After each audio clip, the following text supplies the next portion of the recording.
your age pension entitlement just changed, and there's a strong chance you have no idea it happened. I'm not talking about the well-publicized 4.1% increase that came through in March 2025, or even the upcoming 4.8% rise scheduled for April 2026. Those numbers get headlines. What I'm talking about are the quiet adjustments, the threshold changes, the asset test recalibrations that happen in the background while everyone focuses on the headline payment rate. These are the traps that cost pensioners hundreds, sometimes thousands of dollars every year, and most people never realize they've fallen into them until it's far too late to do anything about it. We are on a mission to reach 10,000 subscribers to build a community that is aware of these financial shifts. If that resonates with you, hit subscribe. I've spent the last month speaking with Centrelink advisors, financial planners who specialize in age pension optimization, and dozens of retirees navigating the system. What I've discovered is that the age pension operates less like a straightforward government payment and more like a complex financial algorithm with variables that shift constantly, thresholds that adjust without fanfare, and rules that interact in ways that even experienced professionals sometimes struggle to predict. The people who suffer most aren't those with significant wealth who can afford expert advice. They're everyday Australians who assume the system is simpler than it actually is, who trust that Centrelink will automatically optimize their entitlement, and who don't realize that small decisions about how they structure their assets can have massive implications for their retirement income. The first trap, and it's one I see constantly, involves the gifting rules. Most people understand that you can't simply transfer all your assets to your children and then claim a full age pension. The system isn't that naive, but what catches people out is the specificity of the gifting limits and how long they affect your entitlement. Under current rules, you can gift up to $10,000 in any single financial year or $30,000 over a rolling 5-year period. That sounds straightforward enough until you realize what counts as a gift and what the consequences are if you exceed those limits. Here's where it gets problematic. Any amount you gift above those thresholds is treated as a deprived asset and continues to be assessed under both the income test and assets test for 5 years from the date of the gift. Let me put that in concrete terms. If you give your daughter $50,000 to help with a house deposit, you've exceeded the annual limit by $40,000. That excess $40,000 is deemed to be generating income under the deeming rules, currently 0.25% on the first $62,600 for singles or $104,000 for couples, and 2.25% on amounts above that. That deemed income reduces your age pension entitlement. Simultaneously, that $40,000 is still counted as an asset you own for the assets test, potentially reducing your pension further or even disqualifying you entirely if it pushes you over the threshold. What I find particularly troubling is that many people make these gifts with good intentions, wanting to help their children during difficult times without understanding the 5-year consequences. They might give money in 2026, then find themselves struggling financially in 2028 or 2029, only to discover they can't access a full age pension because of a gift they made years earlier that's still being assessed against them. The rules don't account for changed circumstances or financial hardship. Once you've made the gift, you're locked into the assessment period. The second trap involves the principal home exemption and how people misunderstand its boundaries. Your principal home is exempt from the age pension assets test, which is why many retirees have substantial equity in their homes but still receive full or part age pension. This exemption is one of the most valuable features of the Australian retirement income system, but it only applies to the home you actually live in, and the definition of living in is more restrictive than many people assume. If you move into aged care permanently, your former home stops being exempt after 2 years if your partner isn't still living there. This catches many people completely off guard. They enter aged care assuming their home will remain exempt indefinitely, only to discover that after 24 months, its full value is assessed as an asset. For someone with a home worth $800,000 or $1 million, this can completely eliminate their age pension entitlement.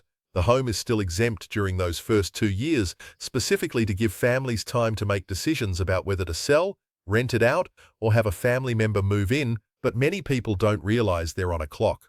The situation becomes even more complex if you're renting out your former principal home. Rental income is assessed under the income test, and the property's value is assessed under the assets test. But here's what catches people. If you own an investment property that you've never lived in, it's always been assessed. But if you move out of your principal home and start renting it, that property shifts from exempt to assessable. People sometimes think that because it was their home, it retains some special status. It doesn't. The moment it's no longer your principal residence, it's treated like any other investment property. The third trap centers on the deeming rules and how they interact with actual investment returns. Centrelink doesn't assess your financial investments based on what they actually earn. Instead, they apply deemed rates of return, currently 0.25% on the first $62,600 for singles or $104,000 for couples, and 2.25% on amounts above those thresholds. These rates are set by government and reviewed periodically, but they don't necessarily reflect market conditions. Here's the trap. If your investments are earning less than the deemed rate, you're being assessed as if you're earning more than you actually are. This particularly affects retirees in 2026 who hold conservative investments or cash deposits earning minimal interest. Your term deposit might be earning 1.5%, but if your total financial assets exceed the deeming threshold, Centrelink assesses the excess at 2.25%. This deemed income reduces your age pension, even though you're not actually receiving that income. You're being penalized for income you don't have. Conversely, if your investments are earning more than the deemed rate, through capital gains or higher dividend yields, you benefit because Centrelink only assesses the deemed amount, not your actual returns. This creates a perverse incentive structure where people are encouraged to take on more investment risk to potentially earn above the deemed rate, but conservative investors who prioritize capital preservation are disadvantaged. For many retirees, especially those in their 80s or 90s who can't afford to take risks with their capital, this feels profoundly unfair. They're choosing safety and being punished for it through reduced age pension entitlement based on fictional income. The fourth trap involves the work bonus and how few pensioners take advantage of it. The work bonus allows age pension recipients to earn employment income without it affecting their pension up to certain limits. Currently, the first $11,800 of annual employment income for pensioners is exempt from the income test through the work bonus. There's also a work bonus balance that can accumulate up to $7,800, allowing you to earn more in some periods and less in others, while still benefiting from the exemption. What I find remarkable is how many pensioners have no idea this exists. They assume that any employment income will immediately reduce their pension dollar for dollar, so they don't even consider working. But the work bonus creates a substantial buffer. A pensioner could earn $11,800 annually from part-time work without any reduction to their age pension. For someone on the full single rate of around $1,144.40 per fortnight as of March 2025, that's an additional $227 per week in income without pension impact. Over a year, that's nearly $12,000 in extra income that doesn't trigger pension reduction. The trap is compounded by confusion about how the work bonus interacts with other income. It only applies to employment income, not deemed income from investments or rental income from properties. But many people don't understand this distinction. They think that because they have investment income being assessed, the work bonus won't help them. That's incorrect. The work bonus operates independently. You could have $50,000 in financial assets generating deemed income, work part-time earning $10,000, and that employment income would still be exempt under the work bonus while the deemed income continues to be assessed normally. The fifth trap centers on the assets test thresholds and how small changes in asset values can trigger disproportionate pension reductions. The age pension uses both an income test and an assets test, and you're paid whichever results in the lower pension amount. For many retirees, particularly homeowners with modest superannuation balances, the assets test is what determines their entitlement.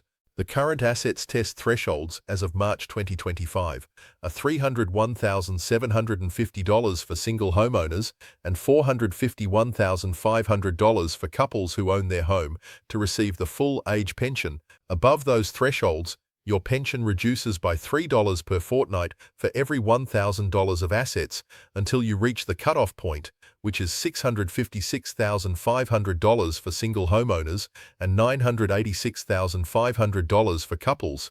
These thresholds are indexed regularly, but here's the trap.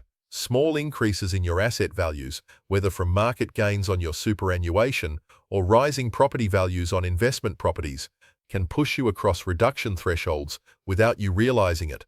Let me give you a concrete example. A single homeowner with assets of $300,000 receives the full age pension.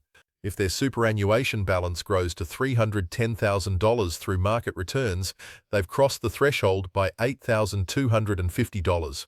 Their pension reduces by $3 per fortnight for every $1,000, which means a reduction of approximately $24.75 per fortnight, or about $643 annually. That might not sound devastating, but consider that they didn't make any decisions to cause this.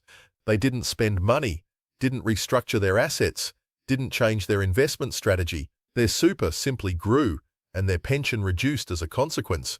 The trap deepens when you realize that many people don't monitor these thresholds closely. They might not notice a $25 per fortnight reduction immediately.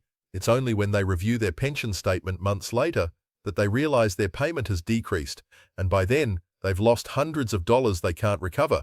What makes this particularly problematic is that the asset value changes that trigger these reductions are often outside your control.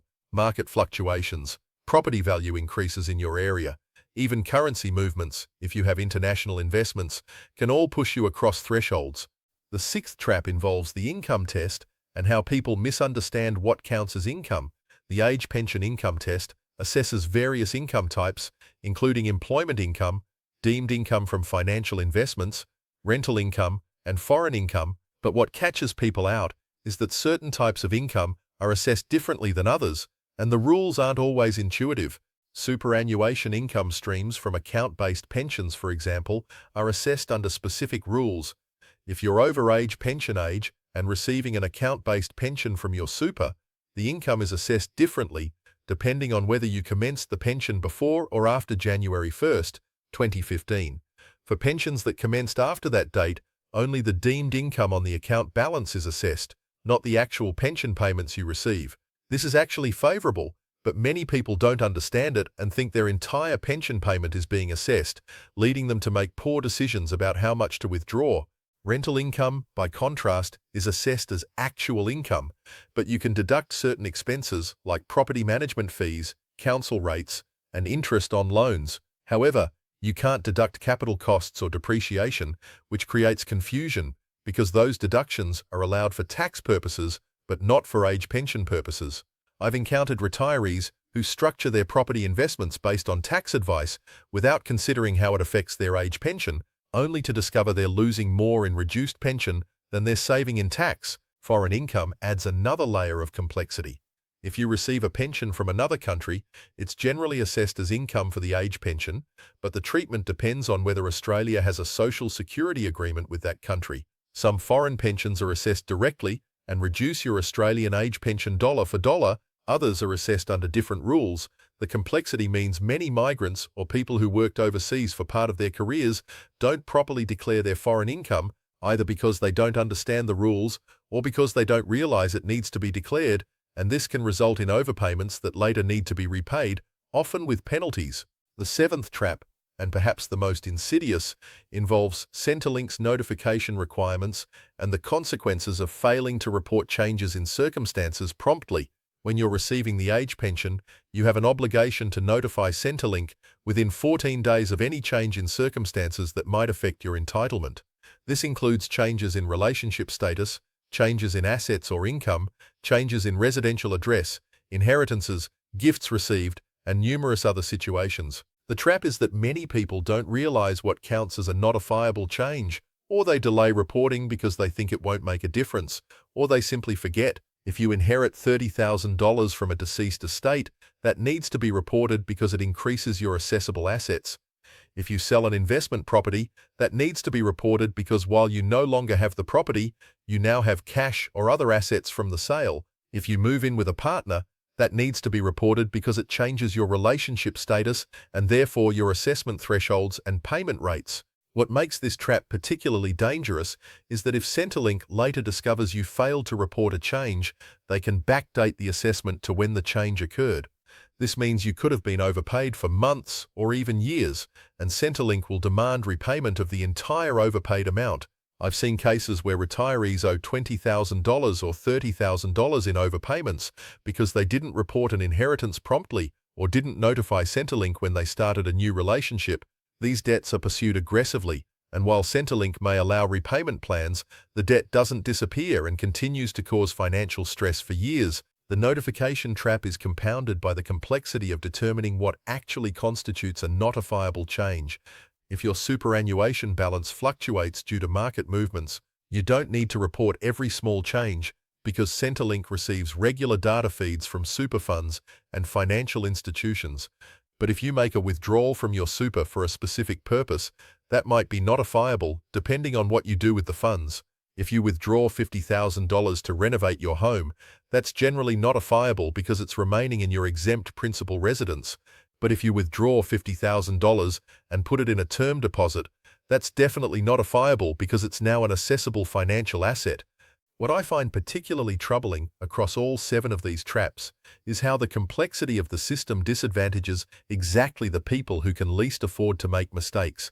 Wealthy retirees can hire financial planners who understand these nuances and optimize their age pension entitlement or minimize the impact of pension reductions. People with modest means who rely most heavily on the age pension are navigating this complexity alone, often making costly errors simply because they don't understand the rules. The age pension system in Australia is built on a foundation of means testing that assumes people will actively manage their affairs to optimize their entitlement within the rules, but this assumption only works if people understand what the rules actually are, how they interact, and what the consequences of various decisions will be. For most retirees, that understanding simply doesn't exist. They're making decisions based on common sense or assumptions about fairness and discovering too late that the system doesn't work the way they thought it did. The cost of these traps isn't measured just in reduced pension payments, though that's certainly significant. It's measured in stress, in the feeling of being overwhelmed by complexity, in the fear of making mistakes that could have severe financial consequences. It's measured in opportunities foregone because people are too afraid of triggering pension reductions to make sensible financial decisions. It's measured in relationships strained when adult children ask for financial help and parents have to explain that gifting rules make it impossible without severe pension consequences. What's needed isn't just better education about these traps, though that would certainly help. What's needed is fundamental simplification of a system that has become so complex that even professionals struggle to navigate it with confidence. Until that happens, retirees will continue falling into these traps, losing income they're entitled to, or making suboptimal decisions based on incomplete understanding of rules that shift and change with limited public awareness. The age pension should provide security and dignity in retirement. Instead, for too many Australians, it's become a source of confusion, anxiety, and financial disadvantage that compounds year after year, measured in thousands of dollars that could have made a real difference to quality of life in those final decades.